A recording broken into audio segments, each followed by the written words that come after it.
वालेकुम नाज़रीन, मैं कामरान अब्बास, आपका दोस्त, आपका host monthly high flying pigeon magazine के सेगमेंट उड़ान है पहचान में एक दफ़ा फिर आपकी खिदमत में हाजिर हैं। और आज जिस शख्सियत के साथ आपके साथ हम यहाँ पर हाजिर हैं वो बताते चलें कि रिसेंट उनकी जो हमने वीडियो की थी बहुत ज़्यादा वायरल हुई थी। और किस वजह से वायरल हुई थी कि उन्होंने एक बहुत ही ज़बरदस्त किस्म का एक टिप आप लोगों को दिया था परों के मुतालिक। तो हम बात कर रहे हैं रुस्तम फैसलाबाद जनाब उस्ताद मियां एहसन रशीद पुरी साहब की। और आज फिर हम उनसे बात करेंगे और उनसे परों को ही आगे लेकर चलेंगे और परों पर ही बात करते हुए एक सवाल जो मेरे ज़हन में था वो उस दिन नहीं हो सका, वो हम आज सवाल करेंगे। और साथ में हमारे उस्ताद नुमान भट्ट साहब ऑफ सियालकोट स्वीट्स वो भी मौजूद हैं। तो हम बात स्टार्ट करते हैं उस्ताद मियां एहसन रशीद पुरी साहब से। अस्सलाम वालेकुम सर, कैसे हैं सर आप? आप कैसे हैं? अल्हम्दुलिल्लाह, अल्लाह का शुक्र। बहुत ज़्यादा माशाल्लाह उस वीडियो को व्यूज़ भी मिले, लाइक्स भी मिले और कमेंट्स बहुत ज़्यादा थे। और शायद आपने भी काफ़ी कमेंट्स पढ़े हो, मैं भी अक्सर पढ़ता रहता हूँ, तो अभी तक उस पर व्यूज़ आ रहे हैं। अच्छा, एक सवाल था मेरे जहन में कि आपने कहा कि एक पर जो उसमें आपने दिखाया उस पर आपने टिप दी कि ये पर जो है बहुत ज़बरदस्त पर है, हर हिसाब से ये पर आंधी तूफान में भी और हर जगह पर ये अच्छा चलेगा जी। लेकिन एक चीज मैंने आपसे पूछनी थी कि अगर हम कराची जाते हैं तो अक्सर शौकीन कहते हैं कि हमारे यहाँ कराची में ये कबूतर चलते हैं, लाहौर में हम कहते हैं ये हमारे लाहौर के कबूतर हैं, लाहौर में यही चीज चलती है। और फिर हम अगर रावलपिंडी इस्लामाबाद चले जाएं तो वहां पर भी ये बात होती है कि हमारे यहाँ ये कबूतर इस तरह के कबूतर होते हैं। तो आप क्या समझते हैं कि कोई कबूतर ऐसा भी है जो हर इलाके में एक जैसा परफॉर्म कर सके? देखिए कामरान भाई, बात बताऊं क्या है। सबसे पहली बात तमाम व्यूअर्स से, तमाम असातिज़ा कराम से, मेरे लिए सारे ही मतलब ये है कि रिस्पेक्ट की जगह पे हैं, वो भले हमारे कोई भी असातिज़ा हो। मेरा मकसद कभी भी किसी को हिट करना नहीं होता। आज अल्लाह की तरफ से नुमान भाई का शौक़ करने आए हैं और बड़ा मज़ा आया हमें शौक़ करके। यहाँ पे बहुत मज़ा आया, बड़े अच्छे कबूतर हैं नुमान भाई के। और कम लोगों के पास इतनी तादाद में इतने अच्छे कबूतर होते हैं जितने नुमान भाई के पास यहाँ पे मौजूद हैं। असल बात यह है कि देखें, मेरे नॉलेज के मुताबिक कबूतर भले इंग्लैंड में हो, भले दुबई में हो, भले सखर में हो, भले फैसलाबाद में हो, लाहौर में हो, पिंडी में हो, कराची में हो, सियालकोट में हो, कबूतर एक तर्ज का ही उड़ता है। एक तर्ज का ही उड़ता है। कभी आप मुझे ये बताएं कि हम बोलेंगे यार मतलब बात यह है कि ये अब सब लोग पसंद करते हैं जी कबूतर आगे से चौड़ा होना चाहिए, पीछे से बंद होना चाहिए। तो रेसर्स वाले भी यही पसंद करते हैं, कराची वाले भी यही पसंद करते हैं, लाहौर वाले भी यही पसंद करते हैं, फैसलाबाद वाले भी यही पसंद करते हैं। अच्छा, हम बोले लिपो कबूतर उड़े, बहुत नरम बदन का कबूतर उड़े, वो कहाँ उड़ता है? वो हर जगह के ऊपर कबूतर एक बदन का ही उड़ता है। हाँ, ये ज़रूर है कि वेदर के हिसाब से हम क्रॉसेस ऐसे दे लेते हैं जिससे हम परवास को कंट्रोल कर लेते हैं। अगर हम पिंडी इस्लामाबाद की बात करें तो वहाँ मतलब हम क्रॉस ऐसा देंगे या कबूतर को इस तरीके से बनाएंगे कि वो कबूतर 42-43 तक भी कबूतर गर्मी में घर आ बैठे, लेकिन वो उसमें जो बेसिक पैरामीटर्स हैं वो सबके सेम होंगे कि कबूतर का जिस्म वो एक ख़ास एंगल पे जो होता है, वो चौड़ी छाती हो, पीछे से बंद हो, तो वो वहाँ पे भी बनाना पड़ेगा। परों में परवास के हिसाब से हम कबूतरों को कंट्रोल कर लेते हैं। लेकिन जो एक पैरामीटर जो मैं आपकी बात को समझाऊं कि कराची में हवा चलती है, उधर हवा चलती है, सियालकोट में हवा चलती है, पिंडी में हवा चलती है, हमारे फैसलाबाद लाहौर में बंद मौसम होता है। लेकिन ऐसा तो कभी नहीं हुआ कि यहाँ हवा चले तो हमारे फैसलाबाद लाहौर के कबूतर मतलब बात यह है कि सुबह ही बैठ जाए जी हवा चल गई है। बिल्कुल सही। तो हवा भी चलती है, कबूतर फिर भी उड़ते हैं। तो मकसद बात करने का ये है कि अच्छा कबूतर अगर आप एक तरतीब में बनाते हैं तो वो सभी मौसम में काम करता है। उसकी एक मैं मिसाल आपको देता हूँ कि देखें, ये कबूतर का एक विंग है, ये हमने खोल लिया है, ठीक है। अब ये सियालकोट सियालकोट चैंपियन हुआ है कबूतर गुजरांवाले। अब मैं इस कबूतर को बोलूं कि यार ये गुजरांवाला चैंपियन हुआ, भाई सियालकोट में चैंपियन हुआ है और ये गुजरांवाला में अब सुनने वाली बात है ना। अब नुमान भाई खुद बोल रहे हैं, अभी बोल रहे हैं, आपको बहुत सारी बातों का जवाब मिल जाएगा। इसको हम पीछे बैक से लें। हाँ वो भी लेते हैं कि इसका भाई चैंपियन हुआ है सियालकोट में, ये खुद चैंपियन हुआ है गुजरांवाला में जी। अब गुजरांवाले और सियालकोट में वेदर का फर्क है, वहाँ हवा चलती है, यहाँ पे हवा नहीं चलती, कम चलती है। अब ये कबूतर फैसलाबाद में उड़ेगा, फैसलाबाद में भी चैंपियन बनेगा। सही। तो क्यों? अब इस बात को हम ये देखें कि इसका भाई सियालकोट में चैंपियन हुआ है। बिल्कुल सही। हम लाहौर से, मैं उस्ताद जी अल्लाह उनको जन्नत बख्शे, वो कबूतर छोड़ते थे कराची, वहाँ भी चैंपियन होते थे। वो कबूतर छोड़ते थे अंदरूने सिंध, वहाँ भी चैंपियन होते थे। वो कबूतर उनसे को सियालकोट ले जाता है या गुजरांवाला ले जाता है या फैसलाबाद ले जाता है, तो उनके बनाया वो कबूतर हर जगह के ऊपर चैंपियन होते। तो फिर ये बात थोड़ी सी मेरे हिसाब से लॉजिक से हटके है। तो एक चीज़ ये आती है ना, देखें अब ये कुंदा है, हमारे यहाँ हवाएं भी चलती हैं फैसलाबाद में और बंद भी मौसम होता है। तो हमें कबूतर वो चाहिए होता है कि जो दोनों मौसमों में काम करे। ये हम कुंदा खोल रहे हैं, इसके ये बाहर के 4 परों में देखें, ये अगर हम इसको बैक से ले आए कैमरा को, आपको नजर आ रहा है आएगा, लेकिन ये कि यहाँ व्यूअर्स को नजर आ रहा है। देखिए अगर आपके व्यूअर्स बोलते हैं ओके है तो मैं आगे चलूं। नहीं, हम रिकॉर्ड कर रहे हैं, रिकॉर्डेड रखेंगे, इसको लाइव नहीं करेंगे। अच्छा, यहाँ पे आप देखें कि ये कैंचियां पड़ती हैं।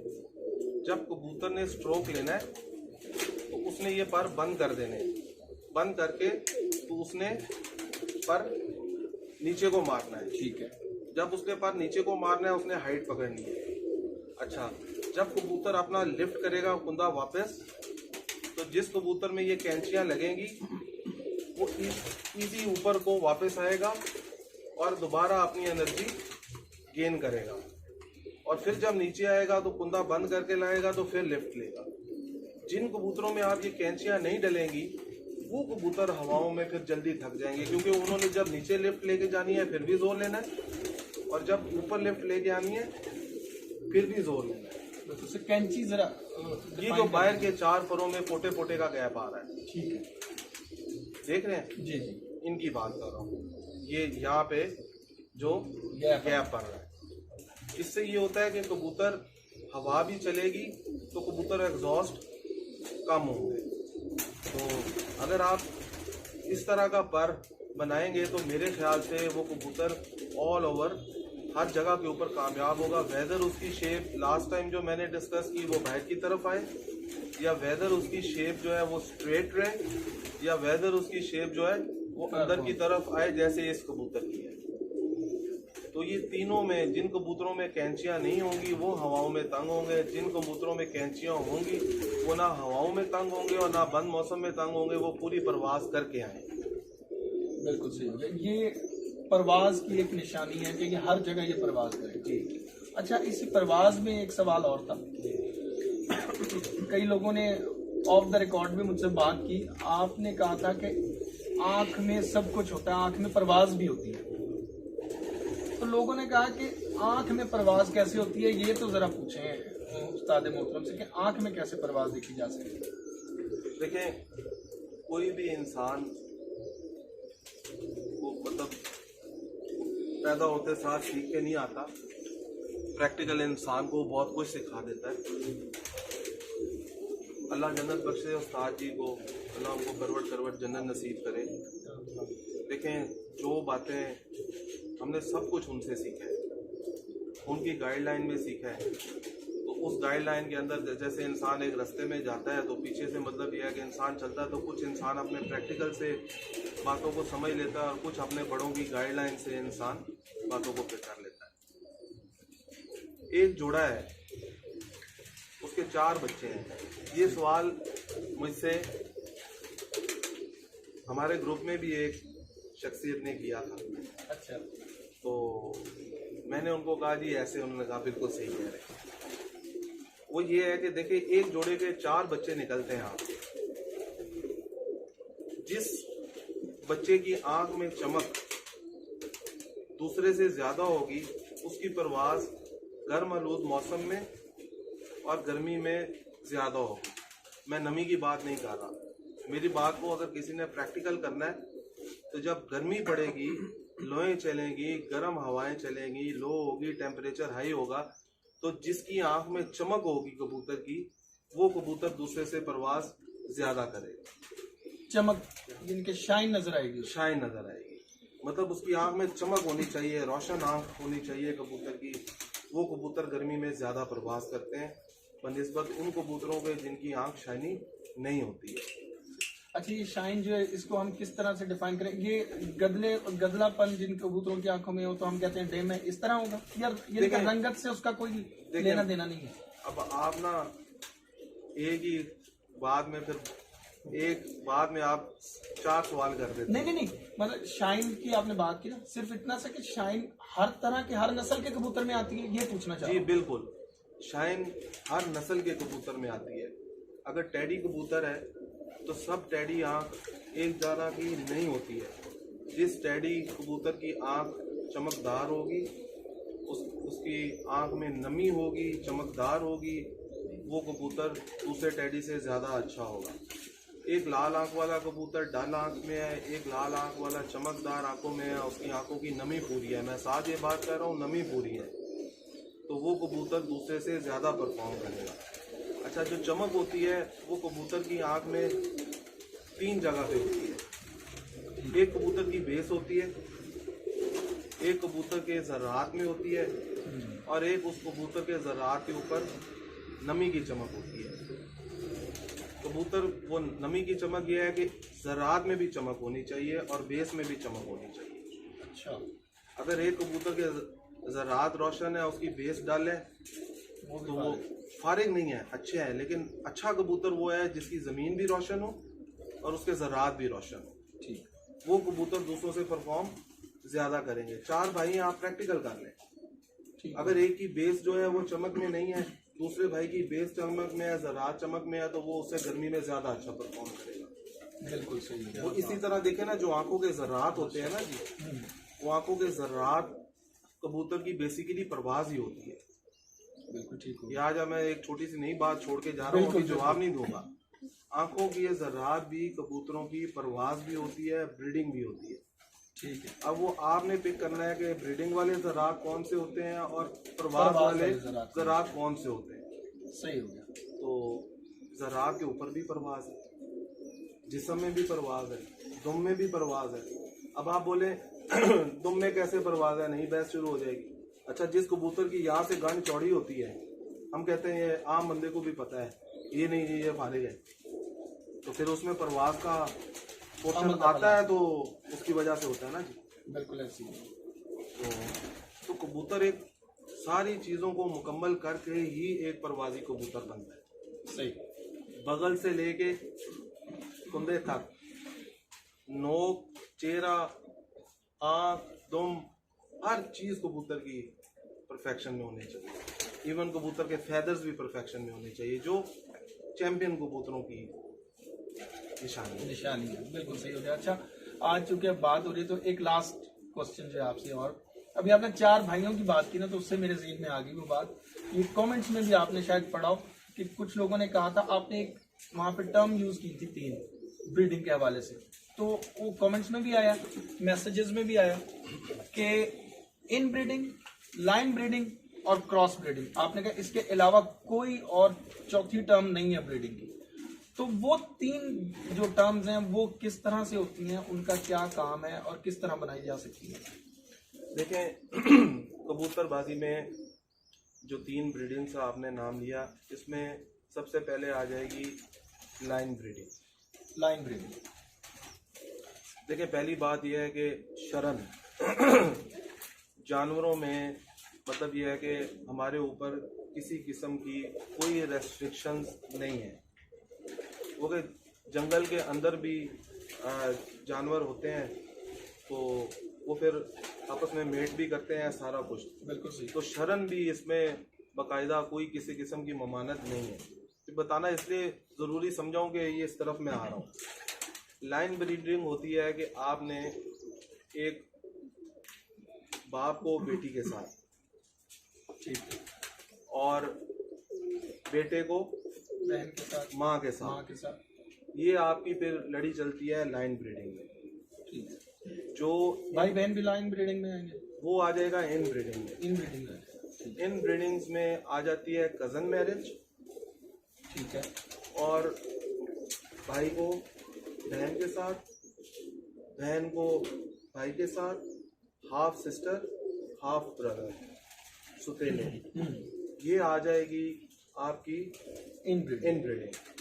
फिर तीसरी ब्रीडिंग आ जाती है क्रॉस ब्रीडिंग, जो हम बेसिकली इस्तेमाल करते हैं कबूतर की परवाज़ लेने के लिए, कि दो मुख्तलिफ नस्लों का क्रॉस जो है वो क्रॉस ब्रीडिंग कहलाता है, जो आप उड़ाने के लिए बनाते हैं।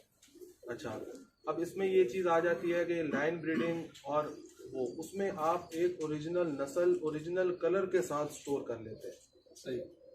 अगर एक बाप की क्वालिटीज़ आप लेना चाहते हैं, ये नहीं है कि आप उसकी बेटी उसके साथ लगा दें और आप देखें ना, वो आपने तालमेल बनाना है। जितना आपको नॉलेज है वो आपने तालमेल बनाना है। तो जितनी आप अगर उस बाप की क्वालिटीज़ लेना चाहते हैं तो आप उसकी बेटी के साथ लगाएंगे, देख के कि इसमें कौन सी इसके बाप के साथ ज़्यादा जाती है। तो जो पैदा होने वाले बच्चे होंगे वो बाप की नस्ल की, जीन की सारी सलाहियत अपने अंदर रखेंगे। इसी तरह अगर आप किसी जोड़े की माँ का पर लेना चाहते हैं तो आप उसकी माँ को उसके बच्चे के साथ, फिर दोहरा रहा हूँ कि देख के उसके साथ हम लगाएंगे, तो उस माँ की जीन की जितनी सलाहियत होगी जो पैदा होने वाले बच्चे होंगे उनमें आएगी, उनके अंदर आ जाएगी। 70-80% ये आपका गुमान है कि आ जाएगी। उसमें क्वालिटियाँ भी आएंगी और उसमें उस नस्ल के अंदर जो खामियाँ होंगी वो भी आएंगी। लेकिन आपके पास जो पैदा होने वाले बच्चे होंगे वो एक ओरिजिनल लाइन से होंगे कि ये इस लाइन से, ये फलाना इसका बाप, ये वो उस लाइन से। अब जो इन ब्रीडिंग है उसमें अगर हम ये करते हैं कि एक नर को हम लगाते हैं एक मादा के साथ, फिर उसी नर को हम लगाते हैं दूसरी मादा के साथ, एक नर को हम दो मादा के साथ क्रॉस कर लेते हैं। एक मादा के साथ जो बच्चे उसके पैदा होते हैं और फिर दूसरी मादा के साथ जो बच्चे पैदा होते हैं वो हाफ ब्रदर हाफ सिस्टर हो गए, मतलब सुतेले बहन भाई हो गए। ऐसे ही। अच्छा, अब आप उस कबूतर का मतलब यह है कि जो पट्टी निकलेगी और दूसरे जोड़े की कबूतर उसमें वही होगा, मादा और होगी उसका, तो उसमें आप फिर कबूतर का पर इन ब्रीडिंग के जरिए चला लेंगे। और यही फॉर्मूला मादा पे अप्लाई होगा, जिसका पर चलाना होगा दो मुख्तलिफ नरों के साथ लगा के, बच्चे जो निकलेंगे उसमें इन ब्रीडिंग के जरिए हम मादा का जीन और पर चला सकते। ये सगे बहन भाई में भी हो सकती है। देखिए मैंने ना एक ही माँ, मतलब एक ही जोड़े के बच्चों में ऊपर नीचे की। अच्छा, ये अब मुख्तलिफ लोग मुख्तलिफ तरीक़ेकार से करते हैं। मैं तो आपको वो तरीक़ाकार बता रहा हूँ कि जो मतलब एक मेरे हिसाब से कि जो ब्रीडिंग होती है उसमें लाइन है, इन है, क्रॉस है। लोग तो करते हैं जी पहली जोड़ी को तीसरी जोड़ी के साथ लगा लें, ऐसे कर लें। मुख्तलिफ यहाँ पे बातें तो चली हुई हैं, लेकिन जो मैं बात कर रहा हूँ मैं अपने नॉलेज के मुताबिक बता रहा हूँ आपको कि जिस तरह मैं करता हूँ, तो इस तरह आप अपने नस्ल जो है मेंटेन रख सकते हैं। बिल्कुल। अच्छा, इसका मतलब है कि जैसे आपने कहा कि फॉल्ट भी सारे आ जाएंगे सामने और उनकी जो क्वालिटीज हैं वो भी आ जाएंगी। तो बाद वक्त हम एक बिगड़ा हुआ कबूतर देखते हैं, वो नस्ल में बहुत प्योर होता है, हम कहते हैं हमता हो गया, तो ये इसी वजह से हम कहते हैं उसको। देखिए, जब आप कोई भी ब्रीड भले क्रॉस लगा लें, इन लगा लें, लाइन लगा लें, जब आपको बेसिक हाव नाव नहीं होगी तो आप क्रॉस ब्रीड के अंदर भी खामियां पैदा करनी शुरू कर देंगे। सही। जब आपको हाव नाव होगी तो आप इन ब्रीड और लाइन ब्रीड के अंदर भी खामियों से बच सकते हैं और अच्छे कबूतर पैदा कर सकते हैं। तो खामियों से बचने के लिए आपको अपने नॉलेज की जरूरत होती है। खामियां क्रॉस ब्रीडिंग में भी आ सकती हैं? बिल्कुल आती हैं। आप मतलब यह है कि क्रॉस ब्रीडिंग में इतने जोड़े लगाते हैं बच्चे नहीं उड़ते हैं, और आप मतलब यह है कि प्योर जोड़े लगाते हैं और बच्चे शाम तक उड़ते हैं। बिल्कुल सही। ये कॉन्सेप्ट इसलिए नहीं है कि मतलब क्रॉस ब्रीडिंग से ही बच्चे उड़ते हैं और प्योर नहीं उड़ते हैं, प्योर भी उड़ते हैं। मेरे पास ऐसे ऐसे जोड़े हैं जो मैं प्योर ब्रीडिंग में लगा के जेट में शाम शाम तक बच्चे उड़ाते हैं। लेकिन क्रॉस ब्रीडिंग का मकसद ये होता है कि अपनी नस्ल को खराब करके, मतलब ये है कि मैदान में लेके आना, किसी खामियों के साथ नहीं, दो अच्छी नस्लों को आपस में क्रॉस करा के, ताकि आपका ओरिजिनल बर्ड किसी के हाथ में ना जा सके। उसका असल मकसद ये होता है असातिज़ा कराम का, जो पीछे उन्होंने डेवलप किया। बिल्कुल ठीक हो गया सर, बहुत बहुत शुक्रिया आपके वक्त का, आपके टिप्स का। एक पॉइंट में जो है ना वो बताना चाह रहा हूँ। अच्छा, एहसन भाई ने फर्स्ट टाइम मेरे कबूतर देखे हैं, पहले कभी कबूतर नहीं उन्होंने देखे, या कहीं और उड़ते हुए या कहीं। अच्छा, 2 भाई मैंने इनको दिखाए हैं, ठीक है, मैंने नहीं बताया हो कि ये उड़े हुए हैं। उन्होंने पूछा है कि यार ये बड़े अच्छे कबूतर हैं दोनों। फर्स्ट हैंड मैंने 2 भाई दिखाए जो नेशनल चैंपियन कबूतर रह चुके हैं। उन्होंने एक पॉइंट बताया उसी टाइम, यार ये हिट ज़्यादा मारता है होगा और वो एवरेज वाइज है। बिल्कुल सही। मैंने कहा नहीं, बराबर बैठते हैं तकरीबन। उनकी बात 100 नहीं 120% बिल्कुल ठीक है। ये दूसरा भाई है जो पहले उन्होंने पकड़ा हुआ था, इन्होंने इसके बारे में कहा था कि ये हिट ज्यादा मारता होगा, ये वाकई में हिट उससे ज्यादा मारता था। क्या बात है, ये फर्क की बात है। बिल्कुल। तो आप क्या समझते हैं फिर आपने मुझे सवाल नहीं करने दिया, वहां से शुक्रिया अदा करके मैंने आपकी तरफ आना था, लेकिन आप ज्यादा उतावले थे। तो अब आप क्या कहना चाहेंगे, जो एहसन भाई की बातें आपने सुनी और उनके एक्सपीरियंस के बारे में, आपके कबूतर देख के जो उन्होंने जज किया, क्या कहना चाहेंगे? अच्छा, यकीन करें, मैं हल्फन अल्लाह को जान के ये बात कर रहा हूँ, मैंने किसी कबूतर के बारे में उनको कुछ भी नहीं बताया। मैं चुप रहा हूँ, बिल्कुल खामोश, मैं सिर्फ कबूतर दिखाता रहा हूँ और हम भी चुप रहे। हाँ जी, चुप। आप भी जो ऑफ द रिकॉर्ड हमारी बातें होती रही हैं। और जिस कबूतर पे उन्होंने हाथ रखाइया, वो कमेंट्स किए हैं ना उन्होंने, वो हरबा वो वैसे ही है। बिल्कुल सही। अगर 5 भाई आए हैं 10 भाई आए हैं ना, जिस भाई पे वो बोले हैं ना, वही उड़ा, वही उड़ा और वो ही आगे रिजल्ट दे रहा है। अच्छा, मैंने पहले उनसे ये बात नहीं की, ये आप हमारे उससे करना चाह रहे हैं वीडियो के जरिए, तो सर बहुत शुक्रिया आपका। और वो हरबा वैसे ही है, वैसी चीजें हैं जो उन्होंने आंख का पॉइंट दिया है, या वो पर के बारे में बता रहे थे, या वो कह रहे थे कि यार ये नस्ल ज्यादा चलाएगा, वो सेम ऐसे एज इट इज वैसी ही चीजें उन कबूतरों में मौजूद है। बिल्कुल ऐसी। अच्छा, देखिए ना, आप 20 साल से कबूतर 25 साल से चले आ रहे हैं, कबूतर 25-26 साल से तो कबूतर चले आ रहे हैं। 50 बच्चे लिए किसी जोड़े के, मादी चेंज करके, मुख्तलिफ मादियों से एक मार के दिखाए हैं बच्चे, उनको पट्टे दिखाए हैं। और जहाँ पे वो रुके हैं, जहाँ पे उन्होंने कमेंट्स दिया है, वो वैसी सेम चीज है। क्यों? एक्सपीरियंस है ना उनका। बिल्कुल, ये अच्छा, एक्सपीरियंस। एक चीज, क्योंकि हम उस पर एक पोस्ट भी बनाना चाह रहे थे, तो क्योंकि मैंने ये 2 दिन पहले ही देखी ये चीज। एक मैगजीन आता था, हमारे बड़े अच्छे दोस्त भी हैं, हमारे बड़े सीनियर हैं, उस्ताद भी हैं इस वक्त, उस्ताद हबीब मुगल साहब। हाँ जी, उनका मैगजीन आता था नया शऊर के नाम से, मानामा नया शऊर। अभी उन्होंने वो बंद कर दिया कुछ ज़ाती मसरूफियात और कुछ बिजनेस के। उसमें एक उन्होंने, क्योंकि शुरू में ये वीडियोस का सिलसिला तो होता नहीं था, तो एक इंटरव्यू उन्होंने लिया था आपके उस्ताद का, उस्ताद मियां नज़ीर साहब का जी। और उस्ताद मियां नज़ीर मरहूम वो उस्ताद हैं कि हम कहेंगे शायद वैसा उस्ताद सदियों में कभी एक पैदा होता। लेकिन मैंने उनकी उस हेडलाइंस में जो उन्होंने एक लिखा था मेन, उसमें ये कहा था कि उस्ताद मियां नज़ीर साहब ने कहा कि एहसन पुरी जैसा खिलाड़ी सदियों में कभी पैदा होता है। तो ये एक उस्ताद अपने शागिर्द के बारे में अगर राय रखता हो, तो आप क्या कहना चाहेंगे, आपकी क्या फीलिंग्स होंगी? शायद आपकी भी नजरों से गुजरा हो। देखें, पहली बात तो मतलब हबीब भाई मेरे भाई हैं, बड़े प्यार वाले हैं, और मीडिया के अंदर सबसे शरीफ आदमी है। और सही है। ये मुझे याद आ रहा है जब वो मैगजीन करते थे। देखिए, मियाँ साहब के मेरे बारे में ये अल्फाज मेरे लिए तो एक सनद की हैसियत रखते हैं, और मेरी ज़िंदगी का मैं समझता हूँ असासा है।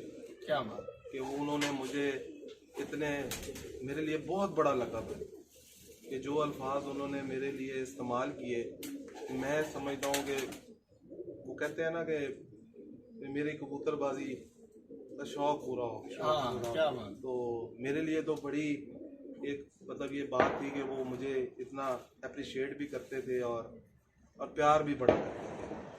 तो बिल्कुल जी, मेरे लिए तो एक सनत की हैसियत है उनके ये अल्फाज। मोहर लग गई शौक के ऊपर। ये अल्लाह का एहसान है जी, बिल्कुल ये उनकी करम नवाजी है। उन्होंने मुझे सिखाया, आज जिस मुकाम पे हूँ उन्हीं की वजह से हूँ, उन्हीं की दुआओं से, उन्हीं की रहनुमाई से। उसमें कोई दो राय नहीं है कि आज जो अल्लाह ने मुझे मकाम दिया है उसमें मेरे उस्ताद का बहुत ज़्यादा किरदार है, बहुत ज़्यादा किरदार। बिल्कुल ऐसे ही है सच। अच्छा, एक बात मैं ना मियाँ साहब के बारे में करूं। हम ना कोई 5-4 दिन पहले हमारा कट था, नुमान भाई भी बैठे थे, तो वहाँ पे बात चली कि मियाँ साहब जितनी पहचान शायद किसी को हो। तो मेरे दोस्त ही थे, मैंने कहा मतलब अजीम साहब भी बैठे थे, मैंने कहा जी ये बात से मैं एग्री नहीं करता। उन्होंने कहा ये आप क्या बात है, तो मैं सही कह रहा हूँ। मैंने कहा देखे, मैं अपनी लाइफ में बहुत सारे ऐसे दोस्तों को जानता हूँ कि जो कबूतर को परखते हैं या देखते हैं तो कह देते हैं कि यार ये कबूतर आपका जीत लेने वाला। मैं अपनी बढ़ाई नहीं बयान कर रहा, जैसे अभी नुमान भाई ने बोला, इन्होंने तो नहीं मुझे बताया, मैं तो फर्स्ट टाइम आया हूँ, मैंने इनके कबूतर देखे हैं, तो वो खुद कह रहे हैं कि इन्होंने मतलब तो वो तो परख तो मैंने भी लिया, लेकिन उनकी शान इस बात से बहुत ज्यादा है, ये तो उनके लिए अल्फाज ही नहीं है। सही। मैं कहता हूँ कि बहुत लोग होंगे जिनको कबूतरों की पहचान होगी, बहुत लोग होंगे जो कबूतर पकड़ के बोल देते होंगे, हर इलाके में दोस्त सुन रहे हैं, सारे इस बात से एग्री भी करेंगे कि बड़े बड़े कारीगर लोग, लेकिन मियाँ साहब एक ऐसी शख्सियत थे जिनको पहचान के साथ कबूतर बनाने का फन आता था। क्या क्या बात, बात बिल्कुल है, ये बात कि उन्होंने रंग, नस्ल और मतलब जो कबूतर तैयार किए वो आज तक कबूतर अपनी असहालत में मौजूद है अजीम के पास। बिल्कुल। देखें अल्लाह उनको जन्नत बख्शे, अगर मिस्त्री साहब की टैडी कबूतरी पकड़ी तो आज तक वो कहते थे कि मैंने मिस्त्री की कबूतरी पकड़ी और टैडी बनाए। मिस्त्री साहब की उस्ताद उनको, मेरे सॉरी मैंने मिस्त्री बोल दिया, बने हैं। तो दूसरे शेखुपुरी कबूतर वो इखलाक खान साहब से लाए, आज तक वो सबको बताते थे कि मैं मतलब वो इखलाक खान साहब से शेखुपुरी कबूतर लाया और डाल के मैंने ये कबूतर बनाए। तो ये उनकी एक सच्चाई थी।